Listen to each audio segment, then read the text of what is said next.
Welcome to our group project on hyperinflation in Zimbabwe. In this project, my fellow classmates and I will introduce you to the country of Zimbabwe and its economy. We will also define hyperinflation. We'll dive into what caused hyperinflation to occur in Zimbabwe, what has been done to fix it, and what we've learned. Without further ado, let's get started. Let's quickly do an overview of Zimbabwe. To start, we have some quick tidbits. First, as of 1980, Zimbabwe uses the dollar as its currency. They have a population of just under 14 million, which pales in comparison to the United States, which has a population of just over 328 million. Unfortunately, Zimbabwe is considered a developing nation. They are currently ranked 143rd out of 167 eligible countries when it comes to education, and they nearly have a 20-year difference in life expectancy when compared to the United States. Zimbabwe's economy is often viewed as conservative with a mild and pragmatic application of socialism. Agriculture, crops, tobacco, and cotton generate 15% of Zimbabwe's GDP. They also sit on 30 billion tons of coal alone, and if it wasn't for COVID-19, Zimbabwe was expected to have a thriving mineral boom in 2020. Their main exports include gold, tobacco, metals, cotton, and sugar. However, due to ongoing human rights violations, they are trade restricted by most countries. When it comes to taxes, they have a scaling income tax starting at 20% and a corporate tax rate of 24%. On top of that, they have a 3% AIDS levy tax to help fund the fight against the disease. So why am I telling you all this? To help you understand, Zimbabwe's economy isn't well off to begin with. Hyperinflation just made everything worse. So what is hyperinflation? Hyperinflation is described as a rapid, excessive, and out of control general price increase in an economy. Although all countries experience inflation, hyperinflation occurs when the inflation rate is over 50% in recurring months. Hyperinflation in Zimbabwe was at one point so bad their inflation rate hit 230 million%. So when does hyperinflation occur? It may occur during times of war, economic turmoil, or when printing excessive amounts of money. The causes of hyperinflation in Zimbabwe. Firstly, we'll look at the government and leadership of Zimbabwe. The president, Robert Mugabe, led his country in a very questionable manner. Mugabe used corruption, lies, and many other things to maintain his power. Once, Mugabe admitted that his opponent had in fact won the election by a large margin. He did this in a public stage. It just shows his lack of care for his country. Secondly, we'll look at money. Mugabe printed money in order to combat hyperinflation and to pay off his dues to his corrupt allies. In response to this, prices skyrocketed and the Zimbabwe dollar rose to the billions and trillions.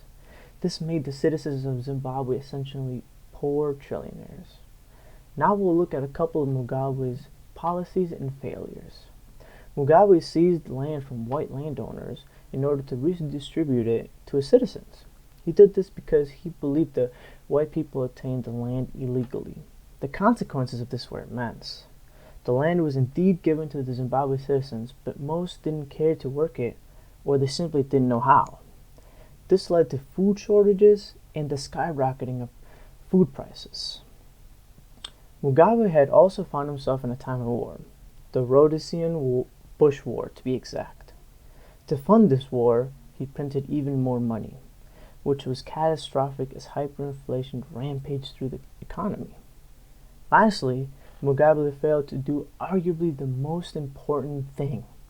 He failed to place belief in his citizens that the Zimbabwe dollar had any worth whatsoever. At this point, there was no going back. The country was forced to use foreign currencies instead. Now that Zimbabwe was printing vast amounts of money and food prices rising, citizens could expect extreme withdrawals. Citizens of Zimbabwe could withdraw the equivalent of $1 or $2, which was allowed by the government. But in order to do so, you had to stand in very, very long lines and hope that the ATMs that you were standing in line for would not run out of money. People would also experience job loss. Now that their salaries wouldn't be enough to even get them on public transit to home, people chose not to go to work. People also experienced food scarcity because of the increase and redistribution of farmland to unqualified and unmotivated farm workers, as we talked about. The agricultural output from 2000 to 2009 was halved. The food supply was destroyed. So, what was being done to fix it? Zimbabweans were forced to deal with the problem themselves, and here's how they are trying. The introduction of the US dollar, the euro, and the South African rand are all foreign currencies that the central bank authorized for Zimbabweans to deal with. They also introduced bartering. Although sometimes illegal, Zimbabweans traded fuel, oil, or raw goods for other commodities, as well as mobile payments. This money was safe. It couldn't necessarily be stolen like physical goods, and it increased savings. This catch up effect Zimbabwe took advantage of is a double edged sword, however. When we figure that with almost 90% of total transactions, Zimbabwe's economy is now balancing on a wire. So, what did we learn? We learned to appreciate our democratic government. Unfair election processes lead to unfair laws and regulations that negatively impact everyone. Printing money doesn't resolve your economic problems. And in order for currency to be valuable, people need to believe it is. Otherwise, they're going to turn to other foreign currencies to use instead. In summary, we learn about hyperinflation. Hyperinflation is an excessive or accelerated inflation rate which ruins the real value of local currency. We learned about President Mugabe, who used corruption to stay in power and print more money to battle the hyperinflation. This just led to Zimbabwe's currency to go down the drain and be virtually worthless. We also learned about the aftermath. Zimbabwe citizens were forced to use these higher banknotes and lose their jobs and stand in line for long hours only for their pay to not even get them to the bus ride home. Thank you very much for watching our presentation on the hyperinflation of Zimbabwe.